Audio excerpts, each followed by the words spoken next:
Sí, si quieres subir. Vale.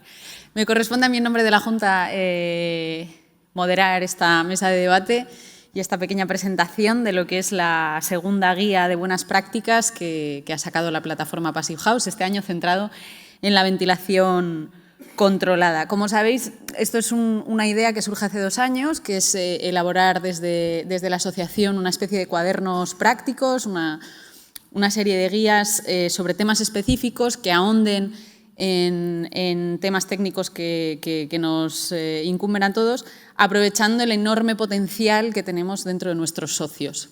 Al final hay grandes técnicos, lo vemos todos los años, ¿no?, punteros en muchos de estos aspectos, trabajando en diferentes puntos de la geografía, y entonces creemos que recopilar ese conocimiento siempre es bueno para compartirlo y ponerlo al servicio de los socios.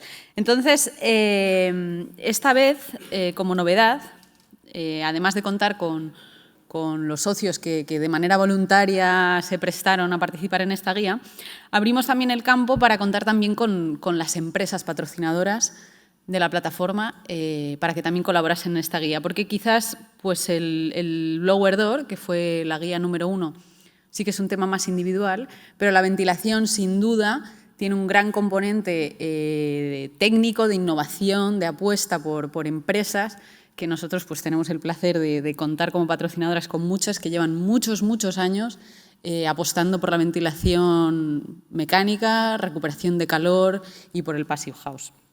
El grupo de trabajo funcionó más o menos pues como el anterior. Nos reuníamos de manera telemática cada 15 días, hacíamos puesta en común de los temas, se negoció pues desde el índice, la redacción, había siempre 2 personas diferentes redactando cada punto para poder tener diferentes puntos de vista, supervisión, compartiendo material, ¿no?, gráfico. Y el resultado es una guía que bueno, la tenéis a vuestra disposición en el stand de PEP, que está justo a la entrada, a precio muy reducido además para socios, y con además muy buena pinta a nivel estético. Queda mal que lo diga yo, pero es verdad, es muy bonita, es muy agradable de ver. Ventilar, ¿por qué ventilar? ¿Por qué la ventilación para esta segunda guía? Dice la Real Academia que ventilar es renovar el aire enrarecido de un aposento. Renovar el aire enrarecido. Nosotros sabemos que, además, la ventilación está en el corazón de la eficiencia energética. Por tanto, es uno de los ejes fundamentales en el respeto al medio ambiente, en la lucha contra la pobreza energética, en el ahorro de las familias. Y si algo nos ha dejado el COVID es la conciencia de que ventilar es fundamental para la salud, ¿no? En los últimos tiempos, tanto pues por el contexto social como pospandémico, creemos que la ventilación ha empezado a estar más en el debate público que nunca. La gente no técnica, ajena a nuestro sector, de repente habla de ventilar, de repente tenían deshumidificadores o empezaban a saber lo que era la ventilación mecánica. Todos en nuestros trabajos hemos notado pues, cierto interés mayor y por eso desde la plataforma creíamos que era el momento de poner poner blanco sobre negro, ¿no?, en claro, nuestro punto de vista sobre qué es ventilar bien, ya que se está hablando, cómo hacerlo y elaborar esta guía que al final lo que busca es servir de referencia, de documento de consulta y eso, ¿no? O sea, que sirva tanto para leértela como un libro de inicio a fin como para tenerla pues, en tu despacho y ir un día al índice y consultar una cosa concreta que te surja la duda, ¿no? Y en ese sentido me gustaría destacar, me parece súper interesante, el apartado de preguntas frecuentes, que son preguntas que a todos nos han hecho o que todos nos hemos hecho alguna vez, y el apartado de errores comunes, en el que creo que el grupo de trabajo ha hecho una labor súper interesante, sacando errores comunes que todos alguna vez hemos metido la pata y está bien que los demás aprendan de ello. Entonces, bueno, sin más, sin dilatarme más, porque ya ahora comentando con la gente que me acompaña, pues entraremos más en profundidad en lo que ha sido tanto el proceso como en la guía en sí. Sí me gustaría terminar dando las gracias a todas las personas que han participado en la redacción de esta guía. Las voy a nombrar rapidísimamente, que son Martín Amado, Eduardo Bielza, Francesca Zorla, Mario Garay, Óscar Herzog, Francesc Labatini, Juan Marchena, Sergio Melgosa, Ana Pérez, Carlos Rico, Daniel Sánchez, Jesús Soto y Adelina Uriarte, además del equipo de PEP. Y a los que invito, ya digo, a todos los que sé que estáis aquí, a pedir el micro cuando queráis, a comentar lo que queráis, e incluso a todos los demás. O sea, esto pretende ser una mesa de debate en la que todos hablemos de ventilación, compartamos nuestras dudas con honestidad o incluso comentemos anécdotas que siempre son enriquecedoras para todos. Así que sin más, paso a la mesa y hablamos más en profundidad.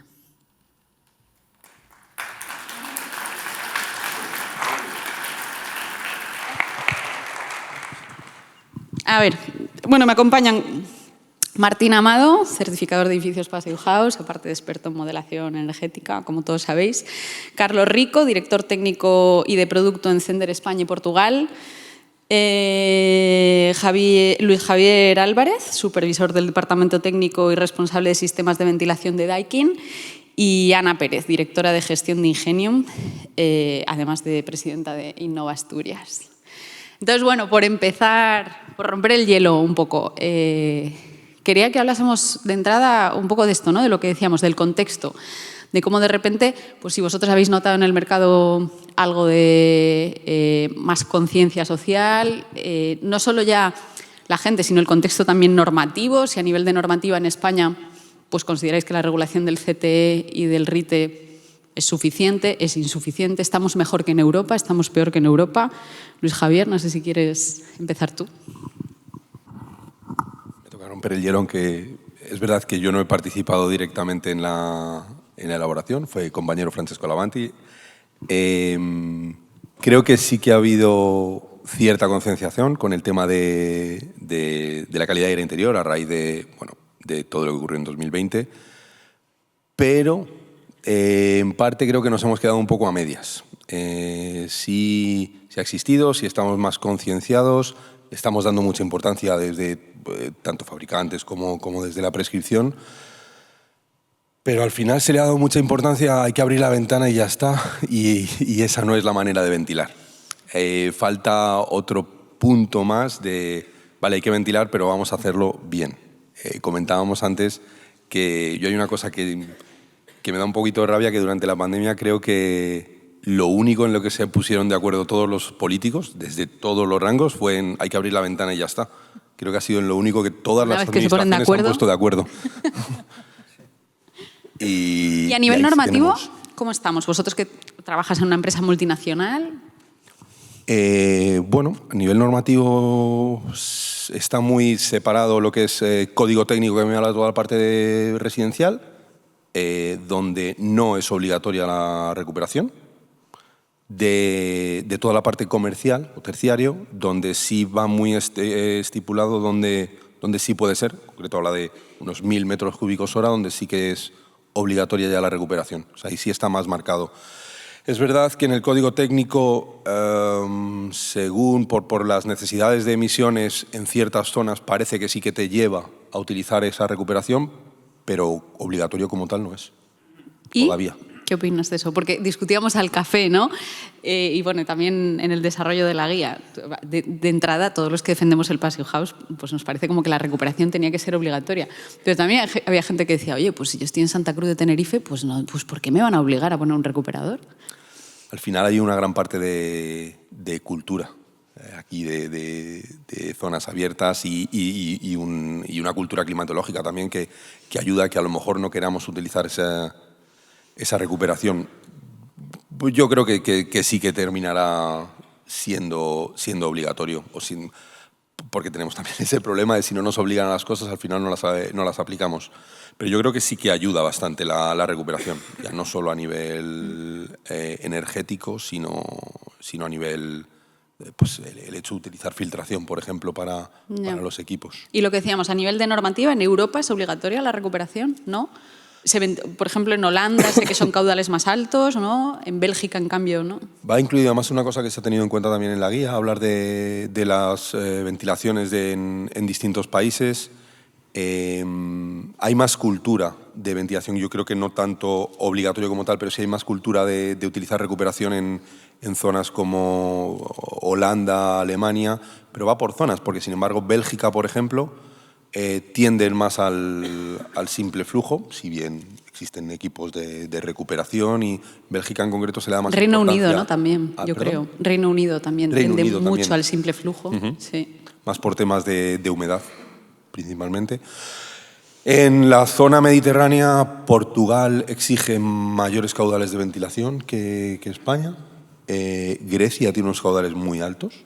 Y Italia, por ejemplo, sin embargo, sí que está por debajo de lo que exige España. O sea, que la conclusión es como que hay poca coherencia, ¿no? Hay poca coherencia en la normativa, hay poca todavía consenso en qué es ventilar bien. Vale, interesante. Comentabas el tema de la humedad y uno de los temas que más debate suscitó en la guía y que bueno, viene recogido por si alguien quiere profundizar en ello, hablando de además algo que ha salido mucho a lo largo de toda la mañana, que es ese exceso de humedad, esa falta de humedad. ¿En qué casos un técnico debe plantearse prescribir un sistema con recuperación entálpica? ¿En qué casos empieza a ser interesante? Martín, por ejemplo. Vale, bueno, como está recogido dentro de la guía, el tema de prescribir o no una recuperación entálpica requiere un estudio concreto del proyecto, la tipología de edificio que es y en la climatología en la que estás. Es decir, no es lo mismo plantear para una vivienda que es de uso vacacional o de uso de fin de semana, que una vivienda de uso habitual con una ocupación muy elevada, que un edificio terciario de cualquier otro tipo.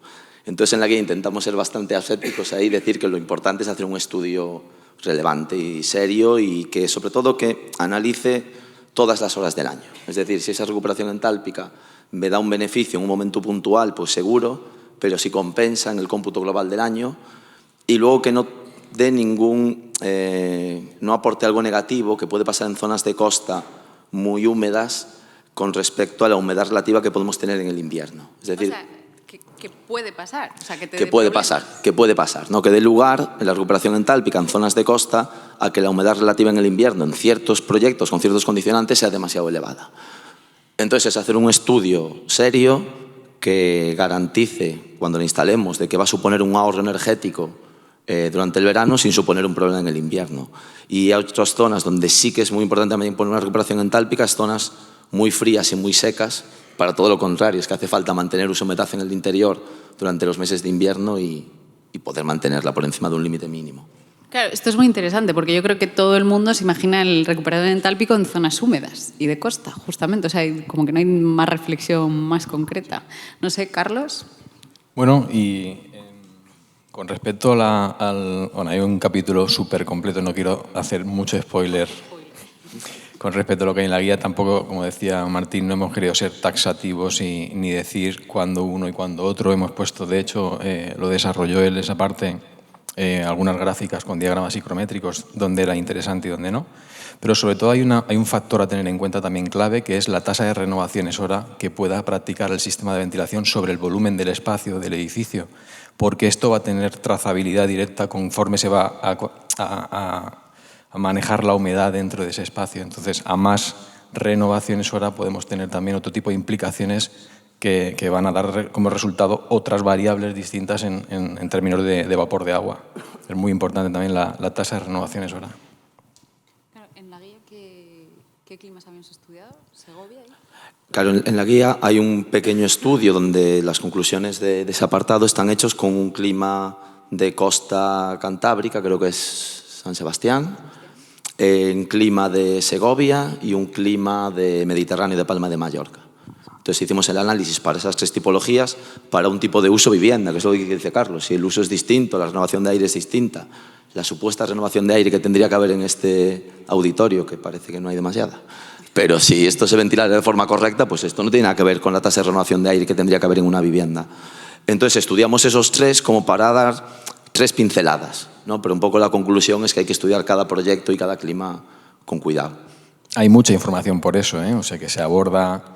De hecho, la propia guía hace una especie de pregunta, ¿no? Entálpico sensible. Entonces abordamos todos los parámetros, tanto de un entálpico como de un sensible, dando mucha más información de la que yo creo que tiene el público general ahora mismo sobre la membrana o sobre lo que es el corazón de un equipo de ventilación.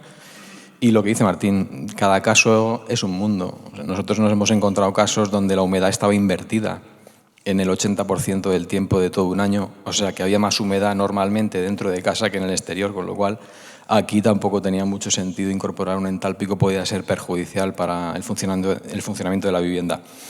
Y luego hay otra cosa muy interesante con respecto a los entálpicos y sensibles, que parece que la gente lo asocia a que esto tenga que controlar la humedad relativa perfecta de una vivienda, y no es así.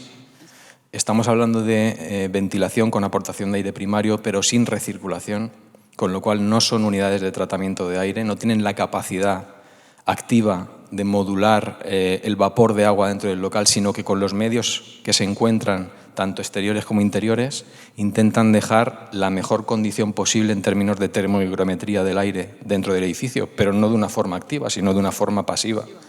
Entonces no podemos pretender pedirle a un recuperador entálpico o a uno sensible que nos deje la humedad al 50% de tal, no, porque hay más variables que son la temperatura, hay más variables que son la ocupación del edificio, el uso del propio edificio. Entonces, eso es una unidad de tratamiento de aire y normalmente está enfocado para otro tipo de sector que no es el residencial. Por ejemplo, desde el Passive House Institute, un límite que establecen para un poco saber si una recuperación entálpica puede ser interesante, que obviamente el recuperador entálpico no controla la humedad del edificio, es que la reducción de la demanda de deshumidificación, demanda de refrigeración latente, sea superior a 1 kWh por metro cuadrado año. Entonces, incluso en vuestros proyectos, que es verdad que muchas veces, sobre todo en viviendas, se trabajan con perfiles de ocupación estándar, que a lo mejor no son los reales, pero eso es una buena verificación. Si la demanda de deshumidificación se reduce en 1 kWh por metro cuadrado o más, pues sí que tiene mucho interés poner el recuperador en términos de mejora de las condiciones ambientales en verano en climas cálidos húmedos. Se habla de cosas importantes también con respecto a entálpicos y sensibles, de la eficiencia ponderada en todo un año, ¿vale? Porque normalmente, y todos lo sabéis, un recuperador sensible en estaciones de invierno suele tener condensación, por eso necesitamos incorporar desagües a los equipos de ventilación. En los entálpicos esto no ocurre, con lo cual la eficiencia ponderada en todo un año suele ser superior, a pesar de que la membrana en la parte sensible del aire tiene menos eficiencia, etcétera, pero al final si conseguimos ponderarlo completamente el funcionamiento en todo un año y vemos que ese intercambiador no ha condensado agua en el interior, con lo cual el agua no ha ocupado un espacio físico dentro de su membrana, esto implica mayor transferencia en un entálpico en superficies en metro cuadrado, ¿vale? Mayor transferencia de energía de un canal a otro, porque esos canales están libres de agua. Sin embargo, en un sensible, en ciertos meses del año, suele tener agua dentro, con lo cual está ocupado por ese espacio está ocupado por agua y no pasa el aire, con lo cual hay menos superficie de intercambio. Son cosas y datos que están reflejados en la guía. Y que no son tan intuitivos, que de entrada todos pensamos que el rendimiento disminuye. Por eso es importante ponerlo todo en contexto y yo creo que en la guía estaba muy bien explicado. Pero, como decía Martín, no hemos sacado una regla. Cuando un entálpico y cuando un sensible no hay una regla. Eso está bien. Otro tema que se aborda también bastante en la guía es el tema del control, Ana. La automatización es algo en lo que además el sector yo creo que ha evolucionado mucho. Pero que yo creo que sigue habiendo la sensación, me parece, sigue habiendo la sensación de que es como un extra, ¿no? Es bueno, si tengo dinero lo hago, si me da el presupuesto lo sumo. ¿En qué momentos compensa realmente, ya no solo a nivel de funcionamiento, sino a nivel económico incluso, montar un control? Es verdad que es un poco así lo que es el tema de automatización y control de las viviendas o de los edificios, siempre es como un extra. Y siempre hacéis un poco los arquitectos como el proyecto tradicional, vamos a decir, y luego pensamos si automatizamos o no. Y realmente es algo intrínseco y que puede aportar mucho, pero hay que pensarlo desde el principio. Si desde el principio tenemos en cuenta la automatización, realmente no es un sobrecoste y hasta puede a veces ser un ahorro en ciertos parámetros, ¿vale? Ahora todos los fabricantes tenemos pulsadores que sustituyen a los pulsadores tradicionales y antes nos encontrábamos con que en una pared a lo mejor teníamos varios pulsadores para manejar distintos circuitos de iluminación, subir y bajar más de una persiana que puede haber en la estancia, el termostato. Todo eso ahora lo podemos condensar en un solo equipo. O sea, que haya ahorro en la instalación. ahorro en la instalación y en los equipos, porque al final sustituyes a lo mejor 8 equipos por uno solo. Lo que supone en mano de obra, eso es muchísimo dinero que nadie tiene en cuenta.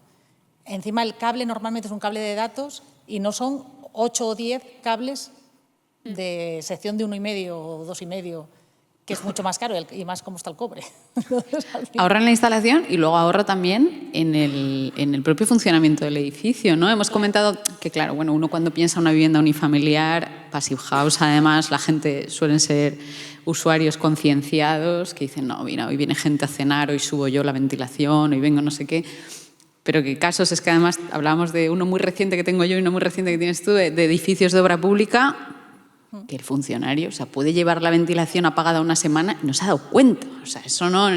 Si tiene que bajar si la fuera persiana así, porque pega el sol, o sea, no va a bajar la persiana, si fuera ¿sabes? así, tan mal, pero normalmente Y me es al contabas revés, tú de te dan aulas, sentido. ¿no? De aulas de colegios, ¿cómo era? Sí, bueno, el tema es que además pues todos estos sistemas al final están monitorizando la vivienda y cogiendo un montón de datos, porque al final estamos cogiendo temperaturas, humedades, ocupación de la vivienda con los sensores, y con toda esa información podemos controlar mucho mejor los sistemas activos que tenéis instalados en las viviendas.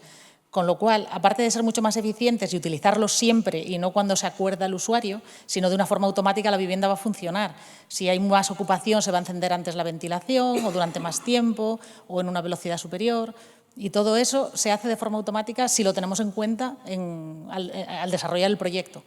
Me decías que en un cole incluso recogíais los datos y mandabais un informe a los padres. Con el tema de la Tú pandemia... imagínate, mamá, suspendí porque el CO2 es que justo me subía. Con el tema de la Sí. pandemia, claro, pues en muchos colegios se sensibilizó todo esto y con muchos colegios se empezaba a instalar sensores de CO2, ¿vale? Colegios que no tenían previsto, porque si lo tienes previsto ya el propio pulsador te puede medir el CO2. Pero bueno, puesto a posteriori ponían sensores de CO2 y todos esos datos se recopilaban. Y para demostrarle un poco a los padres que la calidad de aire en las aulas era buena, más allá de que se daba una alarma para que los profesores abrieran las ventanas y tal, porque no había otra opción, había colegios, no muchos, pero algunos, que hacía un informe con la calidad de aire continua, porque los datos se registran cada segundo. ¿No? Entonces, la calidad de aire continua, se les mandaba un informe a los padres con la evolución de la calidad de aire en las aulas, el tiempo que había estado por encima de los valores, que no... Qué importante medir, desde Claro. PEP siempre lo decimos, lo que no se mide no puedes. Bueno, quiero cuanto antes abrir micro a cualquiera que quiera preguntar, comentar, cualquier reflexión sobre ventilación en general, no sobre lo que hemos hablado, creo que es el momento.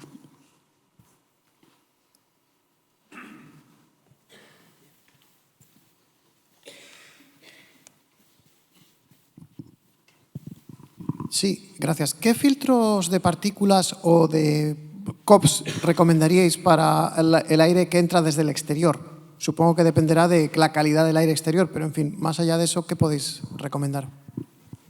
Bueno, en el estándar Passive House se establece como estándar en la entrada de aire exterior filtros de partículas finas con clasificación F7, que ahora son los ISO EPM1, porque ha cambiado la normativa. Pero también depende del usuario final las sensibilidades que pueda tener o las alergias que pueda tener. Os hablo desde la experiencia personal. Yo tengo alergia al pelo de gato, olivo, etcétera. Y en mi vivienda en particular, pues dispongo de un filtro bueno, la clasificación es filtro F9, que tiene un porcentaje de filtración a partículas finas que hay en el aire muy elevado. No el equivalente a una sala quirúrgica ni una sala médica, porque estaríamos hablando de filtros EPA, que son mucho más opacos, pero depende del usuario final que tengas dentro de vivienda y la sensibilidad que pueda tener a las partículas que hay suspendidas en aire. Y añadido a eso, en mi caso particular, yo tengo mi sistema de ventilación colocado en vivienda y tengo un vecino que tiene una chimenea cerca, fíjate, y me entra todo ese aire, todos esos compuestos químicos me entran al sistema de ventilación. Entonces tengo 2 etapas de filtros de carbón activo específicas que tienen la capacidad de retener 850 gases aproximadamente. Pues en mi caso lo he tenido que hacer así de una forma obligatoria. Pero es mi caso particular, no es el estándar de todos los clientes. Entonces depende del usuario final, depende de la zona donde esté colocada. el sistema de ventilación pues requerirá una filtración u otra. En zonas donde haya pues mucho polen, pues es interesante filtros F7, filtros F9, un grado de filtración superior al estándar que suele montar un equipo de ventilación. Al hilo de esto y de lo de las alergias, Concha, por favor, cuéntalo del Ventolin que me contabas. Creo que estás por allí, ¿no? Un micro para Concha. Es que es muy bueno.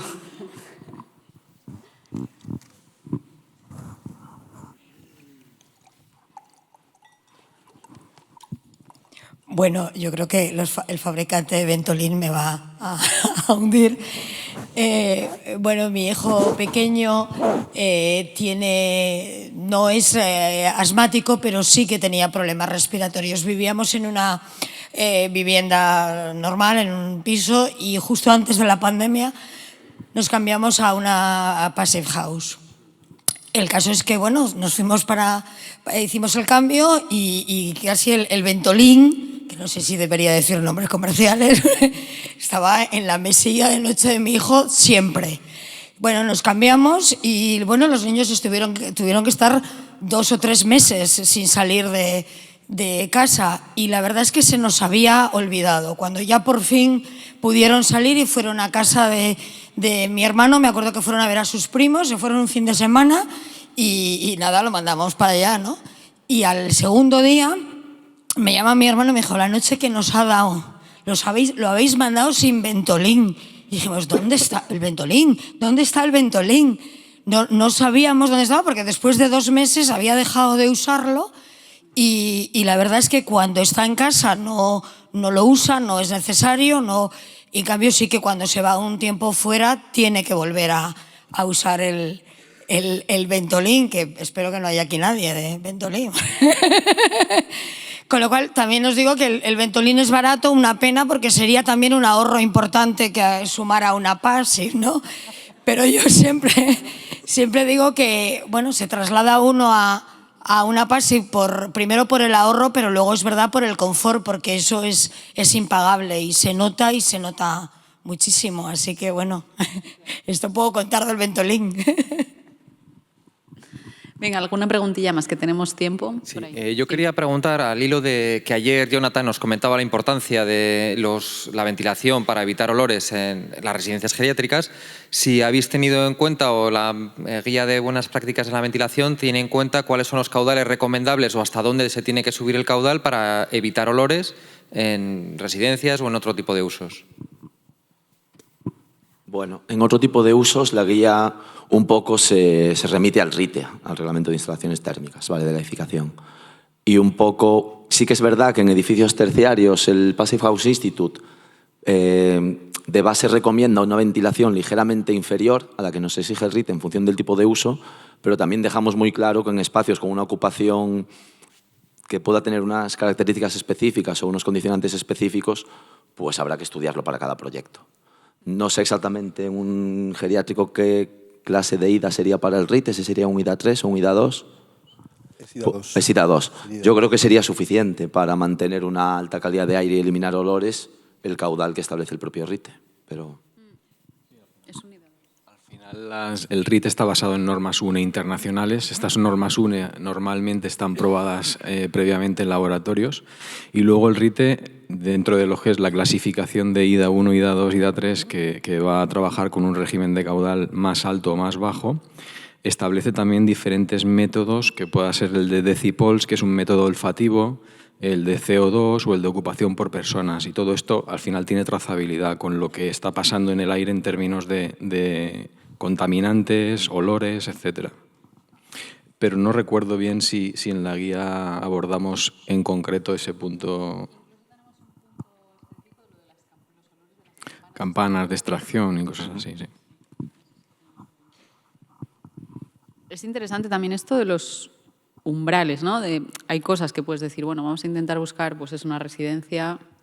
Hay otras cosas que son tremendamente personales, ¿no? Que tú puedes decir, pues es que yo paso frío, es que me da igual lo que diga el CTE, o es que yo soy, ¿no? Estamos acostumbrados a la hora de calcular la ventilación, como dice Carlos, en el RITE, por metros cúbicos hora por persona, pero el RITE sí que nos abre esa opción de trabajar por metros olfativos. Quizá está más pensado para para reformas. Obviamente en un edificio de planta nueva no sabes lo que te vas a encontrar, pero sí se puede trabajar de esa manera. Pero siempre al final, decipols, como pasa también con las cargas térmicas, hay una gran parte subjetiva que, que ¿Y no se hasta qué puede punto, medir. Ana, se modifican esos umbrales, se personalizan totalmente para que, digamos, que el control de tu máquina no cumpla el RITE, sino que cumpla tu confort y tu... Claro, la ventaja es que utilizando la programación puedes ajustar esos niveles de ventilación y ese caudal, puedes ajustar dentro de los parámetros que permite la máquina personalizar, puedes ajustarlo totalmente en función de tus necesidades. A lo mejor es una persona que prefiere más temperatura, más humedad, todo eso, como se está midiendo, se puede ajustar.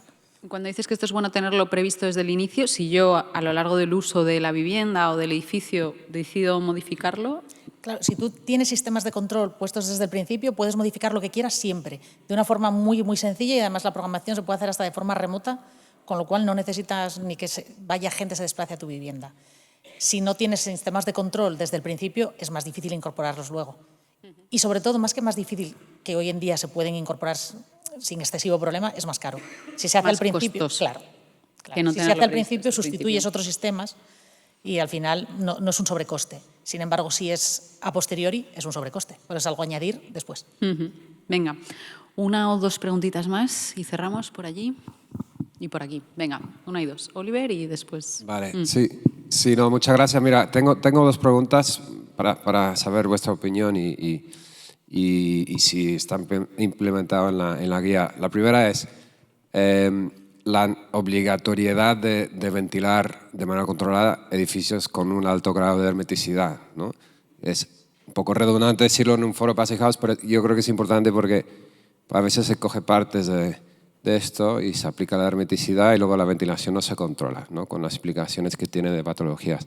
Y relacionado con esto, con todo ese dinero que tenemos de Next Generation para la reforma y rehabilitación de edificios, la importancia de cuando se sustituyen ventanas, que se actúe sobre la ventilación también, porque como sabemos, cambias las ventanas, vas a tener humedades por todos lados. Muy importante este tema que sacas, Oliver, porque la guía ha pretendido buscar un equilibrio entre que sea interesante para neófitos en la materia, para gente que, incluso para usuarios, para gente no técnica, que entienda un poco qué es ventilar y la importancia, a la vez que intenta ser interesante también pues, para gente más metida en el tema y que igual quiera ahondar pues, en eso, ¿no? En estos estudios de entálpico, en temas de control más técnicos. Sí, tenemos un apartado específico en el que se habla de la importancia de que la hermeticidad y la ventilación tienen que ir de la mano desde un punto de vista de la salubridad, o sea, no es algo menor. Y no sé si hablamos en concreto del caso de cambiar ventanas, pero puede ser, ¿no? Y es algo que todos nos hemos encontrado en nuestro desarrollo profesional, que alguien con toda su buena voluntad cambia las ventanas y se encuentra con un problema mayor que el que tenía al principio. Pero sí, es algo que se aborda. No sé si queréis comentarlo un poco, ya que tienes el micro. Bueno, de cara a esos cambios de ventanas, el tema de los Next Generation sí que está apareciendo, bueno, realmente ha sido casi tan a última hora que yo creo que no se nombra en la guía porque es reciente, que es el tema de los certificados de ahorro energético, que igual que ya existen para temas de cambios de ventanas, sé que se están desarrollando para unidades de recuperación de calor, que es el nuevo punto de los Next Generation. En vez de andar con tengo que reformarlo todo y después a lo mejor obtengo la ayuda, ahora se va a trabajar con, bueno, es un poco complejo, el sujeto delegado a través de las empresas suministradoras de energía. Tú puedes presentar un certificado y dices, voy a instalar un recuperador de calor que respecto a no tener nada estoy ahorrando tanta energía. Se supone que vamos a tener un ahorro directo en cuanto a una reducción en la tarifa, pero no se ha llegado a abordar porque realmente es que es una normativa que ha aparecido en septiembre, que ha aparecido se ha traspuesto la directiva, pero la idea es vender todavía... esos derechos de ahorro, se le venden a la compañía. A la compañía. Y entonces la compañía como te paga por ese ahorro, porque ellos tienen que pagar unas tasas todos los años y compensan, con este trueque, compensan el pagar menos tasas. Entonces ellos van a estar interesados en comprar esos derechos de ahorro a los distintos usuarios, pero como dice mi compañero, está todo muy en el aire y se está empezando a definir. Hay un PERTE abierto ya que termina ahora en diciembre, se espera que se presenten pocas cosas, pero para el año que viene sí que se esperan aquí muchos proyectos. La otra pregunta que había por ahí. Sí, yo quería lanzar un poco la reflexión. ¿Cómo hacemos más asequible el mantenimiento del sistema de ventilación? Es decir, ¿cómo conseguimos aumentar la vida útil de los filtros, que al final es un consumible? Cuanto mejores sean los filtros, antes se entopan. Si no cambiamos el filtro o si quitamos el filtro, cosas que se ven a veces en residencial, se nos llena de polvo el interior del recuperador y entonces hace ruido. Bueno, aquí hay cálculo al final. O sea, esto es mayoración del sistema de ventilación, tener margen en cuanto a presión disponible dentro del equipo de ventilación que te permita tener el mismo caudal pero con un espectro mayor de presión para que pueda asumir más tiempo suciedad en el filtro, ¿vale? Esto sería un punto que sería la hora del cálculo. Normalmente el estándar Passive House, que no va tan directamente en la presión pero sí en el caudal, limita el rango de caudales. Por ejemplo, una máquina que sea de 350 metros cúbicos hora de máximo, pues lo limita a lo mejor a 234. Con lo cual, de 234 a 300 o 350, pues tienes ahí un margen de caudal que llevado a curva de presión, ¿vale? Podrías tener ahí un margen mucho mayor para no hacer un cambio tan recurrente de filtros. Al final es una cuestión de diseño. Si yo quiero prolongar el uso de filtros, a lo mejor me interesa dotar al equipo de más caudal o de una curva mayor de presión para poder trabajar en un rango aceptable sin ruidos ni nada de esto, sin salirme de la curva del ventilador. El que haga ruido es un sistema de ventilación o un equipo de ventilación porque los filtros se están ensuciando, es porque ese ventilador no está trabajando en su curva ideal, se ha salido de curva. Entonces empieza a vibrar, los rodamientos empiezan a hacer ruidos y esto es importante cuando haces el diseño. Lo primero que hay que tener en cuenta, que yo creo que casi nadie lo hace, que es calcular la pérdida de carga de todo el sistema completo, ¿vale? Esto es importante y a partir de aquí vamos a ver qué compatibilidad tengo de ese equipo de ventilación con respecto a los certificados Passive o si lo tengo que superar precisamente por este motivo, por no incurrir en un defecto al final de diseño, porque es lo que tú dices, ¿no? Hay muchos clientes que vienen, oye, es que tengo que cambiar los filtros cada 2 meses. Pues sí, la pérdida de carga del sistema es muy alta, la curva del ventilador no puede asumir esa pérdida de carga y el caudal que tenemos en el equipo está muy limitado a lo que sería el caudal estándar de proyecto y no tenemos más opciones. Y es verdad, tiene que hacer un cambio recurrente de filtros. O sea que en el diseño de la red de conductos, de la presión disponible, la pérdida de carga que va a tener esta instalación, es importante para el uso recurrente de sustitución de filtros. Bueno, pues vamos a tener que ir cerrando porque ya estamos 10 minutos pasados del tiempo. Muchísimas gracias a todos y a todas. Os animo a pasaros por el stand de PEP y echar un ojo a la guía, a ver si os resulta atractiva y esperamos que sea útil para difundir el conocimiento que, como os digo, hay dentro de la asociación. Muchas gracias a todos.